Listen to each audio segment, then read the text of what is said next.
próximo protocolo que a gente vai ver é como fazer distribuição de chave quântica utilizando emaranhamento como um recurso. Bom, se a gente lembrar lá da segunda aula, a gente falou um pouquinho sobre criptografia de chave privada e também é sobre esse tipo de criptografia que a gente vai falar na aula de hoje. Então, o objetivo aqui é duas partes que querem se comunicar de maneira secreta e, para isso, eles vão pensar em uma estratégia de codificar a mensagem original para que o que seja de fato enviado seja uma mensagem secreta, que mesmo se cair na mão de um espião, ele não vai ser capaz de extrair da mensagem secreta a mensagem, o conteúdo da mensagem original. E aí a gente tem um processo de decodificação que faz com que seja possível para o receptor da mensagem, o receptor verdadeiro da mensagem, extrair a partir da mensagem secreta que ele recebeu a mensagem original. Bom, a gente falou lá na segunda aula, hoje em dia as nossas mensagens, a informação que a gente troca está codificada em sequências de bits, que são variáveis que podem assumir os valores 0 e 1. E quando a gente quer mandar uma mensagem que contenha uma sequência de n bits, eu vou precisar de uma chave criptográfica, que é o que permite a gente fazer a codificação e a decodificação, que tenha também n bits. Então, eu preciso, se a mensagem original que eu quero mandar tem n bits, eu vou usar no processo de codificação e decodificação uma chave criptográfica que tenha também n bits. Como que a gente faz essa codificação e a decodificação no mesmo processo? O que a gente vai fazer é pegar a mensagem original e somar bit por bit a mensagem original com a chave criptográfica, lembrando da soma módulo 2 que a gente viu lá na segunda aula. Então, eu vou somar esse bit com esse com esse com esse com esse e assim por diante. E dessa forma eu vou obter a mensagem criptografada e para o receptor decodificar, o que ele precisa fazer é simplesmente somar a mensagem criptografada com a mesma chave e ele vai obter a mensagem original. Então, se essa chave aqui só for conhecida por quem está enviando e por quem vai receber a mensagem, é impossível para qualquer outra pessoa, qualquer espião, obter a partir da mensagem criptografada o conteúdo da mensagem original. O problema é que, como a gente viu na segunda aula, que eu não posso ficar usando a mesma chave muitas vezes. Porque se eu usar a mesma chave, eu posso explorar os padrões das mensagens que a gente troca, toda a informação que a gente troca, seja texto, seja imagem, tem muitos padrões, e esses padrões podem ser explorados para que um espião obtenha o conteúdo da chave criptográfica. Então, essas chaves, elas são descartáveis. Se eu uso ela uma vez para mandar uma mensagem, eu não posso usar ela de novo, porque senão eu estou comprometendo a segurança do meu protocolo. Então, o que a gente tem que fazer é trocar de chave a cada uso.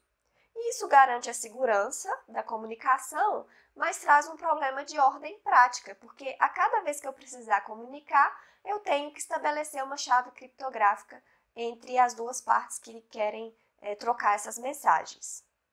E é aí que a informação quântica entra na brincadeira, porque ela permite que a gente distribua essas chaves de maneira segura entre as duas partes que querem se comunicar, que eu vou chamar de Alice e Bob. Então, a criptografia e o envio de mensagem em si é feito através desse esquema aqui. O que a gente vai fazer usando sistemas quânticos é simplesmente estabelecer a chave entre as duas partes. Então, a quântica vai entrar aí, tá?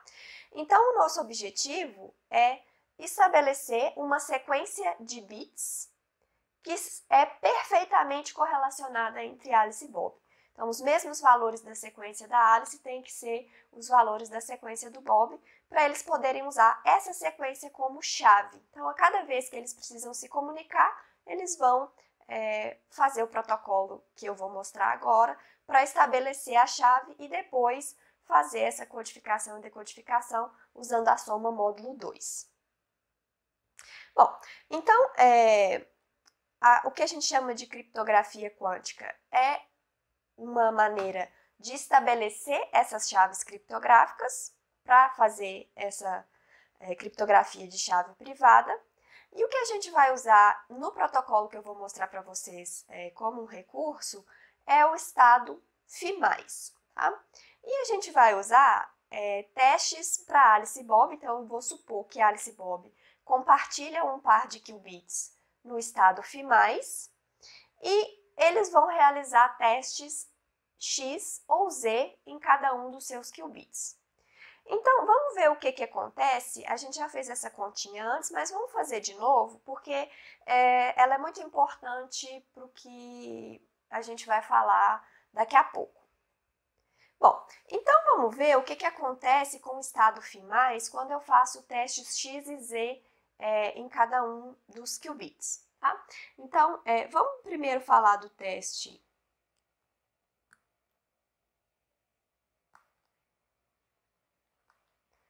ZZ, que é o mais fácil. Então, para o teste ZZ, o Φ+ já está escrito na base adequada, né, na base do ZZ, do teste ZZ. E então é só para a gente calcular as probabilidades, é só a gente olhar para esses coeficientes aqui. Então, eu tenho a probabilidade da resposta 00 igual a meio, a probabilidade da resposta 11 igual a meio, e as outras respostas têm probabilidade 0.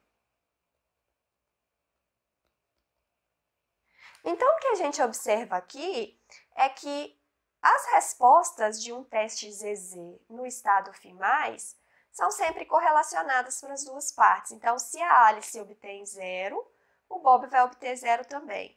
Se a Alice obtém 1, o Bob vai obter 1 também. Essas respostas em que as respostas individuais são diferentes têm probabilidade nula. Bom, então eu tenho aqui correlação perfeita entre as duas partes. Vamos ver agora o que acontece quando eu faço um teste XX, tá?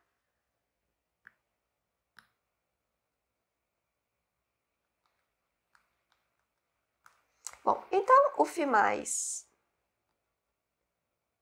está escrito na base ZZ, então eu vou precisar primeiro reescrever esse estado na base XX. Então, se a gente relembrar, isso aqui é a mesma coisa que 1 sobre raiz de 2 mais 1 sobre raiz de 2 menos tensor 1 sobre raiz de 2 mais 1 sobre raiz de 2 menos mais 1 sobre raiz de 2, 1 sobre raiz de 2 mais menos 1 sobre raiz de 2 menos, que é o estado 1, escrito na base do teste X, e 1 sobre raiz de 2 mais 1 sobre raiz de 2 menos. Bom, então vamos agora abrir esses dois produtos tensoriais aqui. Então, a gente vai ficar com meio de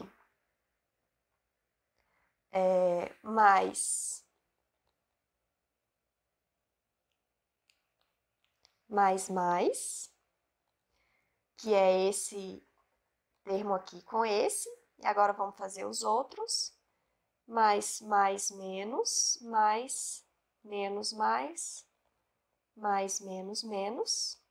Então, esse termo aqui corresponde a esse produto tensorial do 0, 0, 0, mais meio, e agora a gente vai abrir o produto tensorial correspondente a esse produto 1, 1. Eu vou ficar com mais. Agora eu vou ter um sinal de menos aqui nos termos que envolvem mais e menos, né? Então, eu vou ficar com mais, menos, mais, mais. E aqui eu volto a ter um sinal de mais, porque eu vou ter menos com... Ops, aqui tá errado, né, gente? Aqui é menos.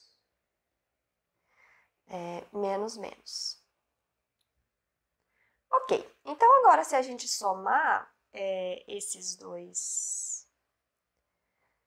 aqui também tá errado, porque tem um raiz de 2 que tá faltando aqui, né? Então, aqui é 1 sobre 2 raiz de 2, 1 sobre 2 raiz de 2. É porque eu tenho um raiz de 2 daqui e um daqui. Então, eu fico com 1 sobre 2 raiz de 2, tá? Ok, então agora, se a gente somar esses termos, a gente vê que eu tenho esses dois termos aqui com sinais trocados, então eles vão se cancelar. E, portanto, eu vou ficar com o estado 1 sobre raiz de 2 mais, né? Porque eu vou somar esses dois termos aqui, mais 1 sobre raiz de 2 menos, que é a soma desses dois termos aqui. Bom, então a gente vê que o φ+, ele também é escrito de uma forma bem semelhante se eu faço o teste, se eu uso as bases do teste XX em cada um dos qubits. Então, de novo, a gente olha agora para essas probabilidades aqui e a gente vê que a probabilidade de mais é igual a meio e a probabilidade do menos é igual a meio, enquanto que a probabilidade das respostas trocadas é zero. Então, de novo, aqui eu vejo uma correlação perfeita entre as respostas de Alice e Bob. Se a Alice obtém mais, o Bob obtém mais. Se a Alice obtém menos, o Bob obtém menos. Ok. Agora, o que acontece se Alice e Bob escolhem testes diferentes? Então, vamos ver o que acontece se eles escolhem o teste XZ, por exemplo.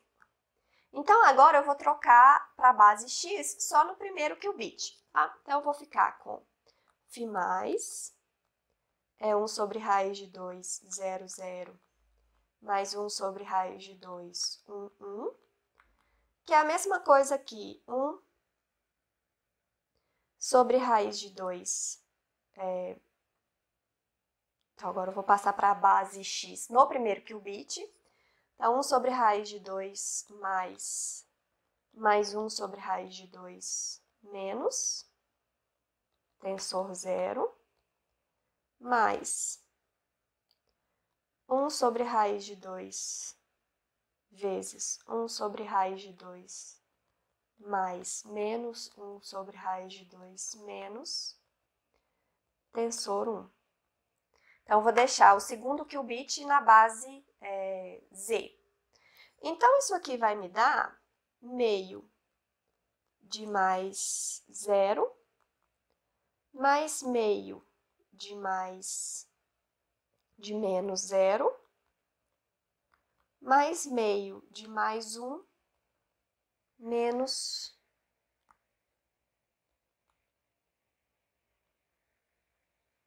meio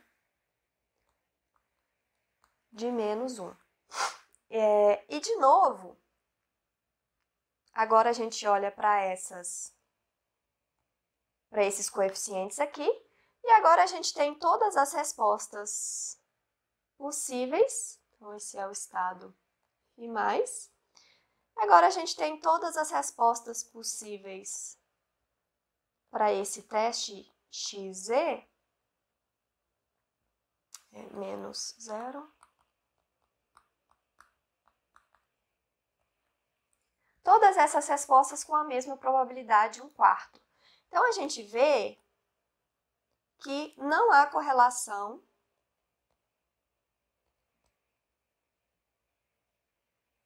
entre as respostas de Alice e Bob.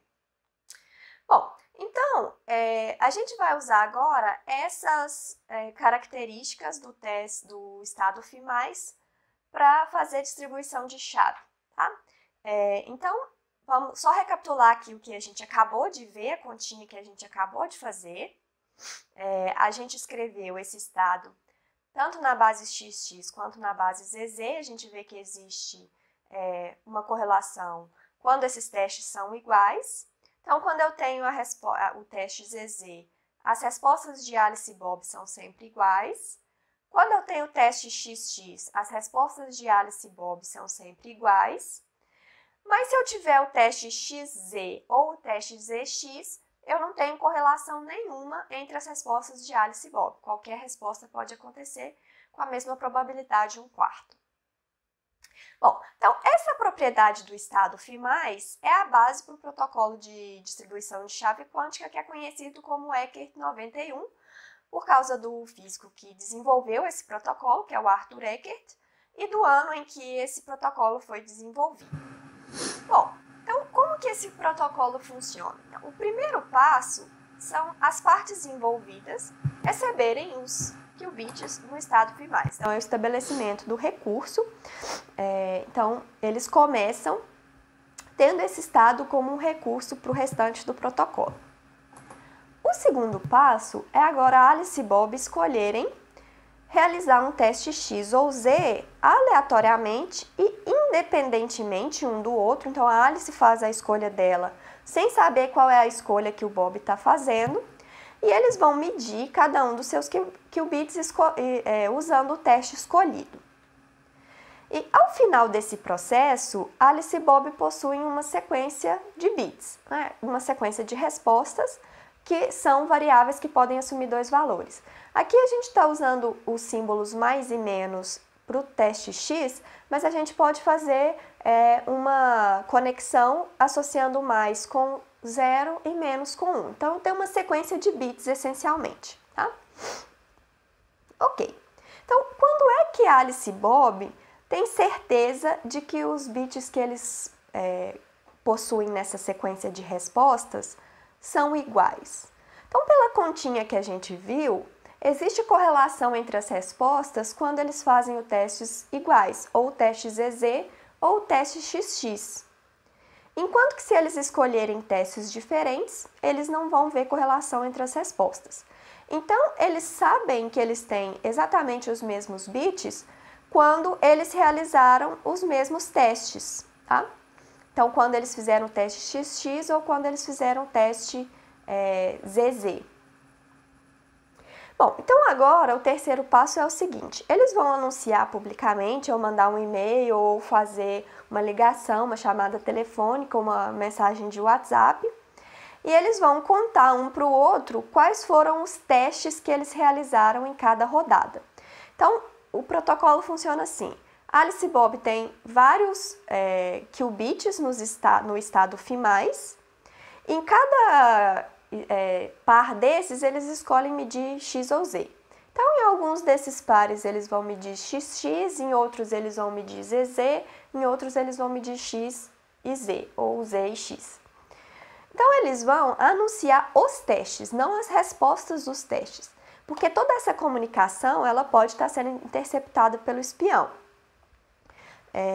Então, eles vão anunciar que testes eles realizaram e eles vão descartar os bits em que os testes foram diferentes, porque esses bits não têm correlação entre Alice e Bob, então eles podem ser diferentes. Então, eles vão guardar apenas os bits em que os testes realizados foram iguais. Observem que fazendo isso, eles não estão revelando nenhuma informação sobre os bits que eles têm, porque se eles realizaram o mesmo teste, eles têm probabilidade meio de obter uma resposta e probabilidade meio de obter outra. Então, ao revelar qual teste foi realizado em cada etapa, eles não estão dando informação a um espião sobre o valor do bit que eles têm naquela sequência. Bom, então a Alice e o Bob, eles possuem agora uma sequência perfeitamente correlacionada de bits, e uma sequência perfeitamente correlacionada de bits entre Alice e Bob é exatamente o que a gente precisa para usar como uma chave criptográfica. Então, isso permite o estabelecimento da chave como a gente gostaria. Bom, por que esse protocolo é seguro?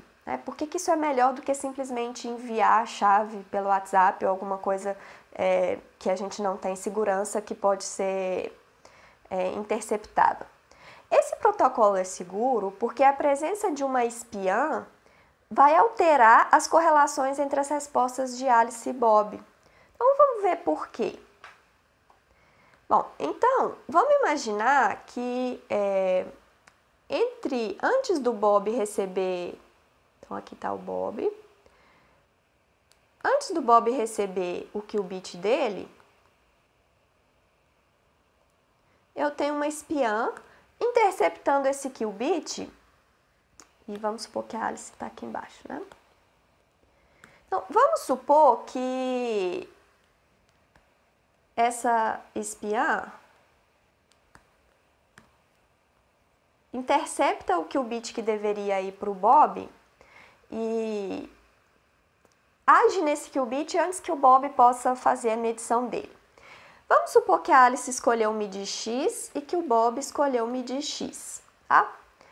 Nessa situação, a gente deveria ter os bits de Alice e Bob perfeitamente correlacionados, tá? Mas vamos supor que a Ivy aqui, só um exemplo para a gente entender mais ou menos a ideia. Vamos supor que a Ivy escolheu medir Z, tá? Ela vai interceptar o qubit de Bob e agir nesse qubit antes dele chegar ao Bob. Vamos supor que a Ivy escolheu medir Z.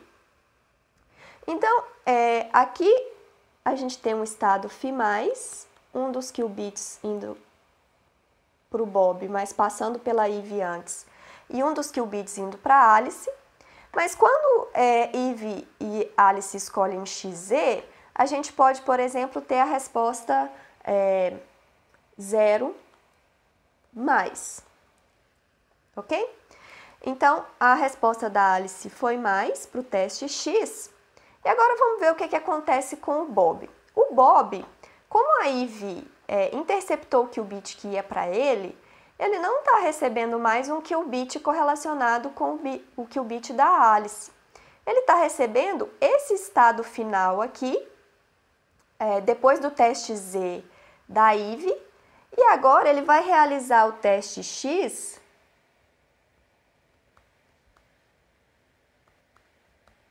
no estado 0.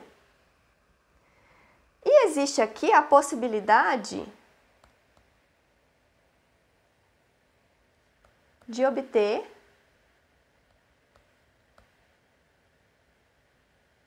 a resposta menos.